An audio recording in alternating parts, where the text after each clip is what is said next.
Cuando era pequeño, en mis primeros años escolares, recuerdo que constantemente recibía llamados de atención de la profesora, no porque tuviera una mala conducta o molestara constantemente en clases, todo lo contrario, usualmente estaba sentado durante toda la clase,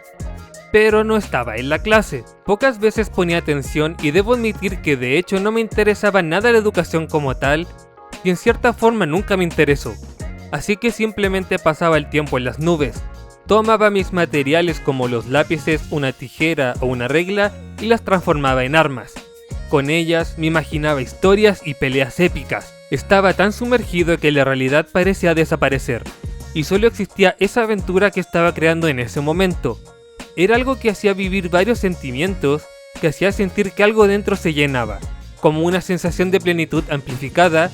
hasta que escuchabas tu nombre siendo pronunciado como un altavoz, y la realidad parecía darte un golpe fuerte para despertarte y a veces reírse de ti. Era un aviso de que no siguiera haciendo eso, de que debía poner atención a lo que tenía al frente, porque esa información que estaba recibiendo era algo útil y necesario. Por consiguiente debía dejar de usar mi tiempo para imaginar y crear cosas, para pensar constantemente en el futuro. No quiero quitar la razón en que muchas veces tenemos que hacer cosas que no queremos o no nos gustan con el fin de entrar en un sistema que establece caminos muy marcados, aunque seguros, pero siempre me quedé con la percepción de que no podía usar la imaginación de esa forma, socialmente hablando. En ese entonces, el recinto educacional no potenció esa imaginación cuando podría haberlo hecho. Había que buscar la forma de que olvidara esa costumbre y me centrara en lo que para ellos era importante. Entre otras experiencias vividas, todo apuntaba a que debía aprender a no seguir imaginando y centrarme en lo que era realmente útil.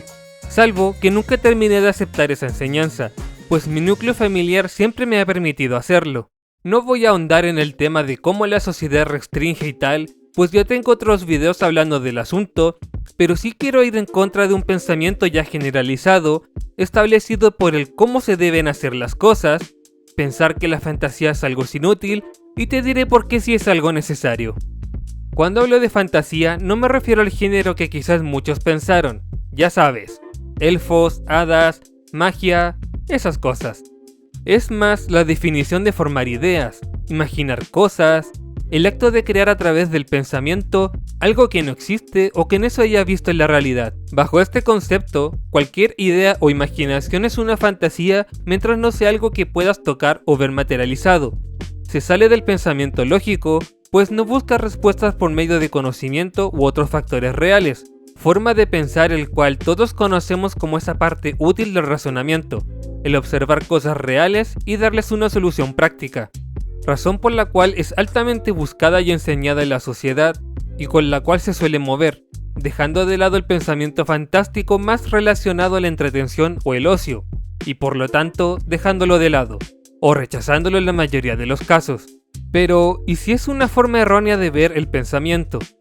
Muchos años atrás, la idea de los autos voladores o transporte volador ya se había pensado en más de una forma, a pesar de que al momento de este video ya se ven algunos prototipos funcionales que hacen parecer que recientemente han intentado crear este medio de transporte. Sin embargo, las ideas se remontan al año 1842, cuando se patentó la idea de carros de vapor aéreo por William Samuel Henson y John Stringfellow, quien diseñaron una estructura con grandes alas y energizada a vapor, que llevaría pasajeros en su interior.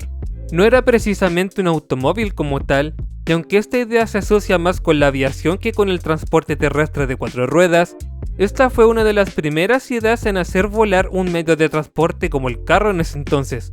Pero probablemente una de las fuentes más recordadas sobre esta idea es el libro Dueños del Mundo de Julio Verne, en el que se describe una máquina capaz de transformarse en un auto, barco y avión llamado Terror, que ha sido nombrado en más de alguna ocasión como parte de la inspiración para desarrollar un auto volador. Existen más fuentes de las que se extrae esta idea de transporte volador individual, por lo que este concepto era tanto un deseo de alcanzar el cielo, como el de crear un medio de transporte que mejoraría la vida de las personas. Toda idea o imagen que se salga de lo posible o conocido hasta el momento es una fantasía, y mientras no se puede materializar, lo seguirá siendo. Esta idea de transporte volador fue una fantasía por muchísimos años, que motivó a más de una persona a intentar alcanzar ese anhelo, hasta que recientemente ha sido posible acercarse a ello. Este es quizás uno de los ejemplos más conocidos, pero han habido innumerables conceptos que han ayudado a crear cosas con una utilidad para la vida humana. Es precisamente ese acto por la que la fantasía es necesaria para el progreso. Cuando alguien piensa que algo va más allá de lo conocido o desea que algo fuera real, ese impulso se convierte en un motor que mueve la invención, la que puede ir en una dirección similar al progreso, como son los autos voladores. Pero no toda fantasía sirve con este fin claramente, pues crear un aparato que permite lanzar bolas de fuego como un mago no es algo que se requiera en la vida cotidiana. Es por esta razón que no termina siendo útil del todo, dado que ver la trilogía completa extendida del Señor de los Anillos no va a resolver tus problemas. O bueno, quizás sí por un buen rato, aunque no va a ser útil para resolver ningún problema concreto que tengas, pero quizás sí pueda inspirar a alguien a hacer algunas cosas que podrían terminar siendo útiles de alguna manera. Todos conocen los sables láser de la saga Star Wars, y probablemente muchos jugaron con una de esas espadas retráctiles de plástico con luces que casi seguro nacieron por dicha franquicia. El fanatismo ha sido tal que ya es posible ver prototipos de estas emblemáticas armas hechas y creadas por fanáticos, que se han dedicado a pensar e investigar cómo traer a la realidad una parte de esa historia de ciencia ficción. Los resultados han sido impresionantes en muchos casos. Sin embargo, creo que lo más curioso es que si bien solo están intentando replicar el sable láser por el amor que sienten con la obra, su investigación y resultado podrían tener algún uso práctico, o dar antecedentes para otra investigación más adelante. Y así podría seguir con otros ejemplos que han habido, como la patineta flotante y las zapatillas que se colocan solas de Volver al Futuro. Incluso si es solo para entretención o una representación de pasión por una obra, cada vez que alguien se aferra a la idea de traer algo a la realidad, se provoca un avance, una investigación que podría tener alguna repercusión positiva para el futuro. Al final, es curioso cómo muchos aspectos sociales parecieran alejar a la fantasía por considerarla algo meramente de entretenimiento o sin utilidad, cuando muchas ideas que han movido aspectos de la vida humana salieron de la mente de alguien quien imaginó algo que para ese entonces no era real, y que probablemente fue tildado de loco o algo similar, incluso de cosas que dentro del pensamiento colectivo eran una fantasía,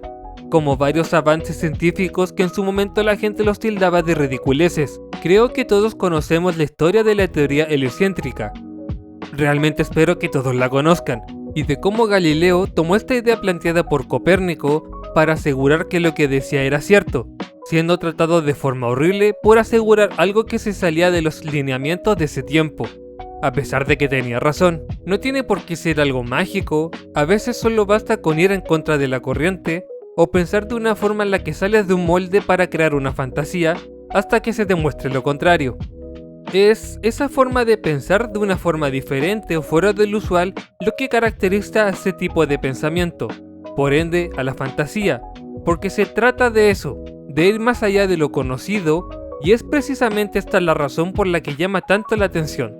Puede ir desde una idea realista que cambia algún paradigma, a crear un mundo totalmente único y nuevo. Salirse de los límites siempre será algo que atraerá a nuestra mente, que encontrará interesante ver algo que no conozca, y si esa idea se alinea con los gustos de las personas, da como resultado un sinfín de obras que han servido de inspiración, como también ideas que han logrado realizar algún cambio en el mundo. Es cierto que simplemente pensar de una forma diferente no es un seguro para que algo siempre salga bien, y hay una cantidad de factores a considerar, que no siempre estarán ahí para ayudar o arreglar algo, y que por eso no se le puede considerar útil a la fantasía de por sí. Pero sin ella, o sin esta forma de pensar, no hubiera existido la primera piedra para cimientos que disfrutamos al día de hoy, ni construcciones que inspiren a otros a crear las propias para que el mundo las disfrute. Por lo tanto, creo que es un error dejarla de lado o menospreciar a este tipo de contenido, porque no solo se trata de seguir lo seguro o razonable,